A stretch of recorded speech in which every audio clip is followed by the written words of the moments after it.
What if your greatest strength, your ability to think deeply, was also the source of your quietest pain? We're told to look inward, that knowing yourself is the beginning of everything. But what if that advice is incomplete? What if looking inward isn't a path to some perfect enlightenment, but instead an invitation for the parts of you that you've hidden in the dark to come out? And what if they don't want to talk? The psychoanalyst Carl Jung understood this. He warned that inside every one of us, no matter how good or kind we are, there's a hidden counterpart, a silent passenger. And the more we pretend it isn't there, the stronger it gets, feeding on our denial in the shadows of our own minds. So how do you explore the depths of who you are without becoming a victim of what you find there? How do you think deeply without waking a part of yourself that might, in a strange way, wish for your own downfall? This is the real question. Because the answer decides if all this thinking leads to freedom or to a prison you've built for yourself, brick by painful brick. We live in a world obsessed with self-improvement. Journal, meditate, find your purpose, optimize your life. The promise is tempting. If you just think hard enough, analyze yourself enough, you can heal your wounds, fix your problems, and build a life that finally makes sense. We're drawn to deep thinking because it feels like control. It feels like the answers to all our anxiety and disappointment are locked inside us, waiting for us to find the key. So we begin this journey inward with the best intentions. We picture our mind like a huge dark house, and we're the brave one with the flashlight, ready to explore every room and find some hidden treasure of insight. We believe that if we can just shine a light on everything, we'll finally be the master of our own house. But the analogy, it gets darker. When you enter a vast abandoned house, you're as likely to find things rotting in the basement as you are to find treasure in the attic.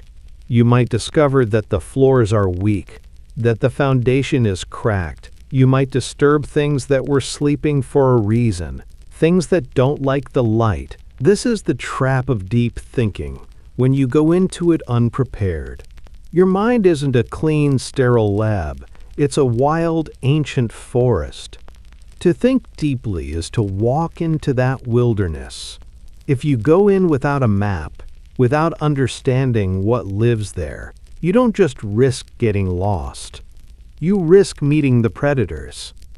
And the most dangerous predator in there is the one that looks just like you, the one Jung gave a name to, the shadow. It's every part of you that your conscious mind, in its quest to be good and liked, has pushed away. When you start digging deep, you're not just looking for treasure. You're digging up the one thing you hoped you'd never have to face. The dark truth is this: the very tool you use to build yourself up can become the weapon that tears you down, wielded by a part of you that you never even knew was there. To understand this danger, we have to understand what the shadow is. In simple terms, the shadow is everything about yourself that you refuse to see. It's the bag you've carried since childhood, into which you've tossed every impulse, weakness, and desire that just didn't fit the image of the person you wanted to be. It contains primitive feelings like raw anger, jealousy, and greed. But it's not just the bad stuff. It's also anything you were told was unacceptable. Like, say, your creativity if you were always told to be serious. Or maybe your sensitivity if you were told to be tough. Think of it like an iceberg. The person you think you are, your conscious self, that's just the small tip above the water. It's the mask you wear for the world. But the vast majority of you is the unconscious part, hidden beneath the surface. And the darkest, deepest part of that underwater mass is the shadow. Jung described two kinds of shadows. First, the personal shadow, which is unique to you. It's formed from your life experiences, Everything you personally had to repress because of your family, culture, and choices. If you were taught anger was bad, your anger went into the shadow. And if you were shamed for crying, well, your vulnerability went into the shadow. But beneath that lies something older we all share, the collective shadow. This is the dark inheritance of all of humanity, the psychic history of our species' most brutal, primitive side. It's the source of the evil we see in myths and nightmares. The monster, the demon. It's the capacity for terrible things that exists quietly in every human being. When you see societies explode into violence, that's the collective shadow bursting into the world. So when you start thinking deeply, you're not just exploring your own memories. You are drilling down, past the curated person you show everyone, through the murky water of your own rejected parts, and you might just brush up against that ancient darkness of the human soul. Jung's warning was serious, because he knew the shadow wasn't just an idea. It's a living part of you, and the more you ignore it, the blacker and denser it is. This monster inside us isn't born. It's made. Its creation is a normal, even necessary, part of growing up. From birth, we learn to fit in. We learn that some parts of us get smiles and hugs, while other parts bring punishment or disappointment. That's where it starts. A child who has a tantrum learns pure rage is not allowed. A sensitive boy told to man up learns. My softness is a weakness I must hide. In these moments, a choice is made. To be loved and accepted, I have to hide this part of me away. This isn't usually malicious. It's how we're socialized. But the problem is, what happens to the parts we cut away? They don't disappear. They sink into the unconscious. All that repressed anger, sadness, and wildness gathers in the dark and forms the shadow. Our conscious self, our ego, begins to define itself by what it's not. I'm a good person, it says, so I'm not selfish, angry, or weak. The shadow becomes, as Jung said, the thing a person has no wish to be. Crucially, the shadow is defined by your own judgment. What's in your shadow might be a point of pride for someone else. An aggressive person might hide their gentleness in their shadow. A kind person might hide their ambition. The shadow itself isn't good or bad. It's just the container for everything we've rejected. This is why Jung famously said, everyone carries a shadow, and the less it is embodied in the individual's conscious life, the blacker and denser it is. But if it is repressed and isolated from consciousness, it never gets corrected, and is liable to burst forth suddenly in a moment of unawareness. Let's process that. The less it is embodied, the blacker and denser it is. This means, the more you insist on your own goodness, the bigger and darker your shadow becomes. The person who swears they never feel jealous is likely being consumed by it. And the one who claims, I'm never angry, well, they may be building a volcano of rage. If it is repressed, it is liable to burst forth suddenly. This is the real danger. An unacknowledged shadow doesn't just sit there. No, it's alive, and it desperately wants to be seen. If you don't give it a safe, conscious outlet, it will create one. It'll hijack your life when you're stressed or tired, bursting forth as a cruel comment you can't believe you said, or even a terrible decision that ruins everything. It becomes, in Jung's words, an unconscious snag, thwarting our most well-meant intentions. How does this hidden part of you secretly pull the strings? The shadow works in a few quiet but devastating ways. To understand them is to see the hidden mechanics of your own life. The first and most common is projection. This is when you see in other people what you refuse to see in yourself. Your mind can't admit it has these bad qualities, so it throws them onto the world around you like a movie projector.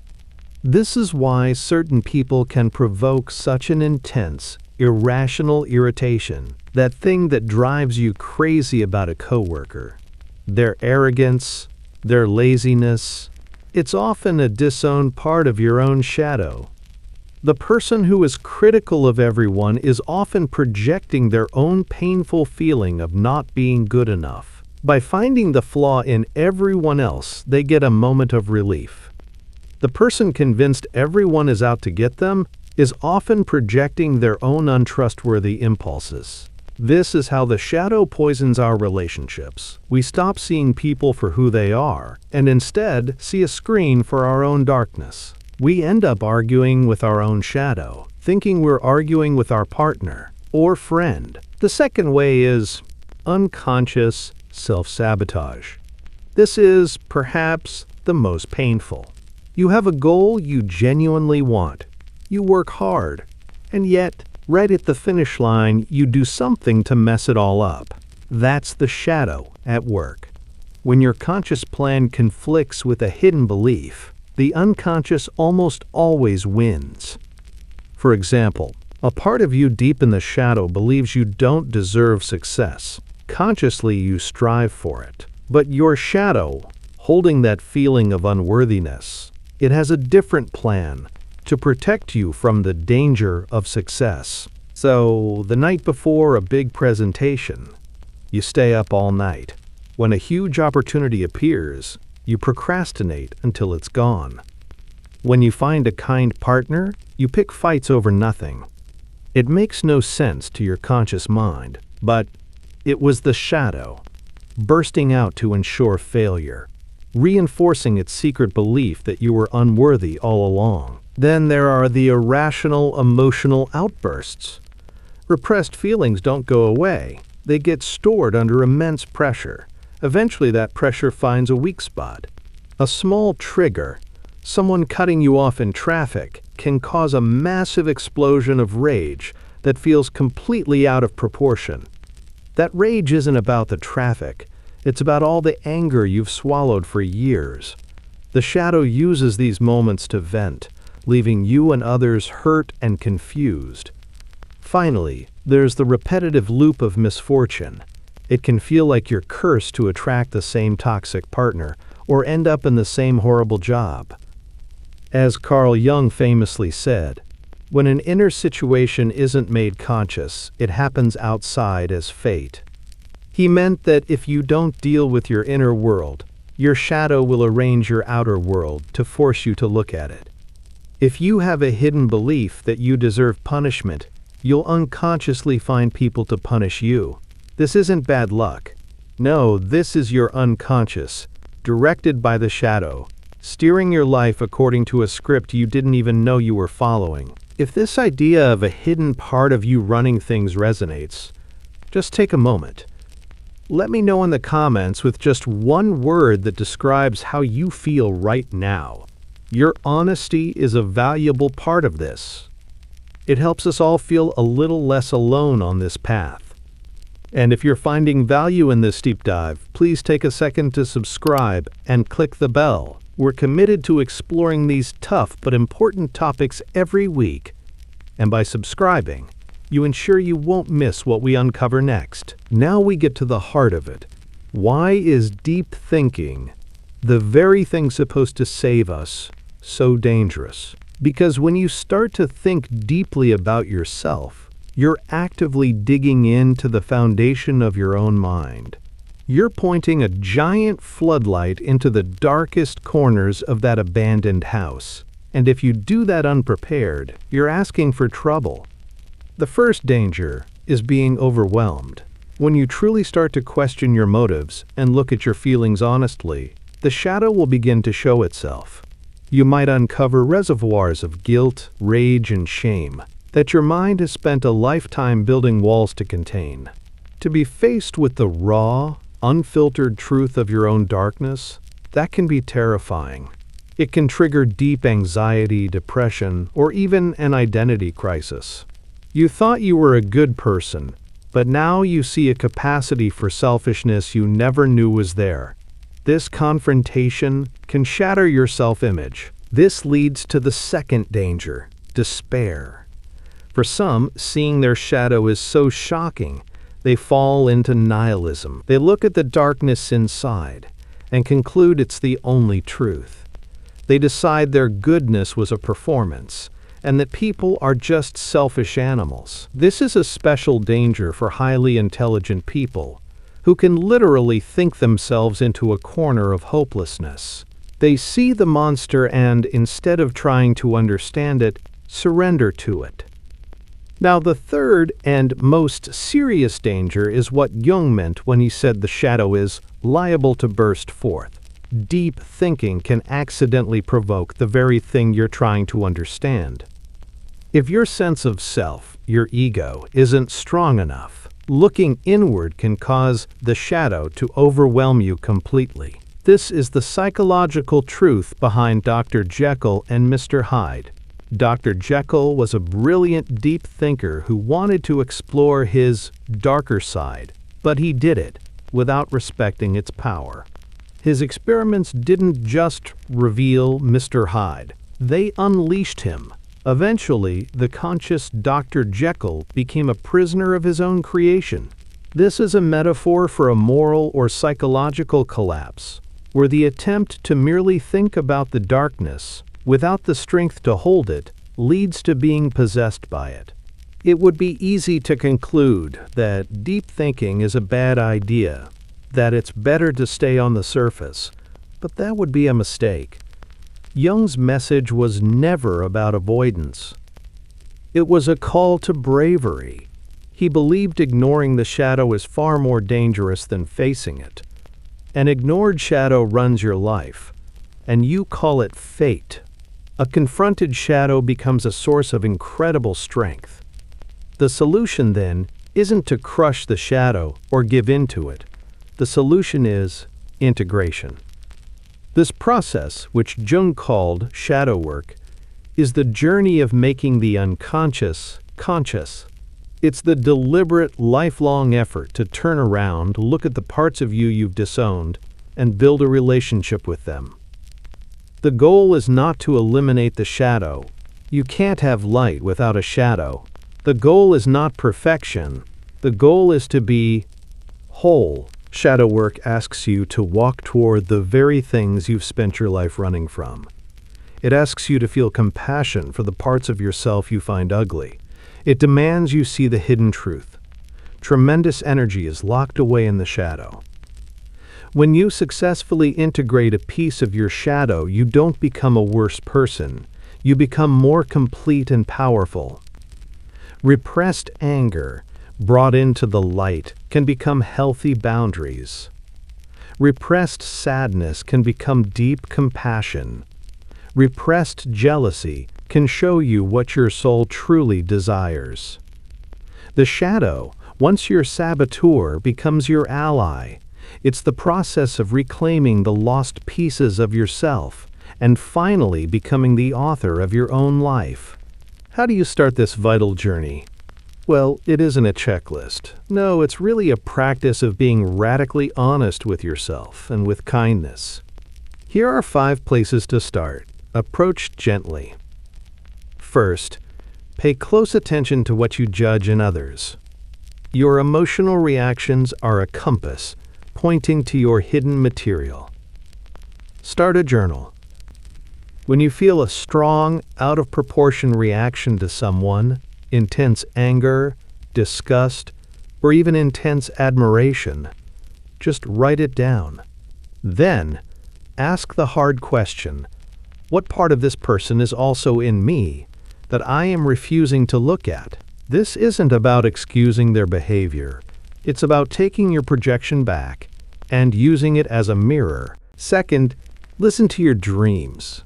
The unconscious speaks in symbols, and dreams, well, they're its native language. The shadow often appears as a dark, threatening figure of the same sex. It might chase or attack you. And your instinct, of course, is to run. But shadow work asks you to turn and face it. So keep a dream journal. Ask yourself, what does this figure represent? Or, what quality is it showing me? The dream isn't your enemy, It's a message from a deeper part of you. Third, practice radical honesty without judgment. Set aside some time to ask yourself difficult questions. Approach them with the curiosity of a scientist, not the harshness of a judge. Because judging yourself for your darkness, that just shoves it deeper. So ask yourself, what are you pretending not to know? What secret ambitions are you afraid to admit? And what are your most shameful thoughts? The point isn't to act on them, no. It's simply to acknowledge their existence, allowing yourself to be the messy, complicated human you are. Fourth, give the shadow a creative voice. Sometimes the shadow is just too much to approach with intellect alone. A safer way in, well, that's through creativity. Things like painting, writing, or music, they can be a really safe space for the shadow to speak, in symbols. Try writing a story from the perspective of the part of you that feels rage. Or draw what your anxiety looks like. The whole goal here is to start a conversation with your unconscious. Art can truly be the bridge. And fifth, look for the gold in the darkness. Now, the shadow, it isn't just your flaws. It also holds your buried potential, what some people call the golden shadow. And this is also about projection. Think about it. Who do you intensely admire, or maybe even envy? Those qualities you're drawn to in others, their confidence, their freedom, their discipline, those are often your own undeveloped strengths. They're locked away, perhaps because you were told it wasn't okay to be smart or ambitious. By truly seeing what you admire in others, you can start to reclaim your own hidden gold. This path isn't easy. It's a lifelong process. So why do it? Because the reward is nothing less than real psychological freedom. When you commit to this work, you start to feel a deep sense of authenticity. You're no longer performing or at war with yourself. You're just you, whole. The massive energy you use to push down your shadow is freed, returning as vitality and creativity. You stop trying to be a good person and start focusing on being a real person. Your relationships change completely. As you take back your projections, you see people clearly for the first time, enabling honest connections. You develop deep compassion, and once you've faced the darkness in yourself, it's much harder to demonize the darkness in others. You find creativity and personal power you never even knew you had. The shadow is where raw, untamed life energy is, stored. Integrating it brings that energy right into your conscious life. Your life, it becomes more dynamic and alive. The parts of you that used to sabotage you, well, now they add their strength to your goals. And most importantly, you achieve real self-mastery. Now, this doesn't mean you never have dark thoughts. No, it means they no longer control you. You can look at your anger without being consumed by it. You can acknowledge your fear without being paralyzed. You have a relationship with your inner world, and you're no longer a victim of its hidden currents. You've walked into your own darkness, faced what lives there, and returned with the greatest treasure of all, yourself. We started with a question. What if your deepest thoughts were secretly working against you? We've seen that deep thinking by itself isn't enough. Without the courage to face what we find, introspection can become dangerous, leading us right to the darkness we were trying to understand. Carl Jung's work isn't meant to be comforting. It's a powerful warning that we all carry a shadow. But it's also a message of incredible hope. It tells us that a meaningful life isn't found by chasing an impossible idea of perfection, but in the brave work of integrating our own darkness. The goal? Wholeness. To think deeply is to accept an invitation to the greatest adventure you'll ever take.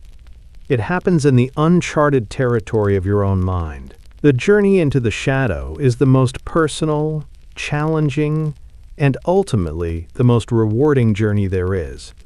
You don't need all the answers to start. You just need the courage to ask the first question. So maybe start today. Start by asking yourself with radical honesty and kindness, what am I not seeing? If this exploration has resonated with you and you feel ready to continue this journey, click on the video you see on the screen now. We go even deeper into the idea of the collective shadow and how it quietly shapes our world, our conflicts, and our shared reality. As always, thank you for choosing to think deeply with us. Your attention and your courage are what make this community what it is. Subscribe for more, and I'll see you in the next exploration.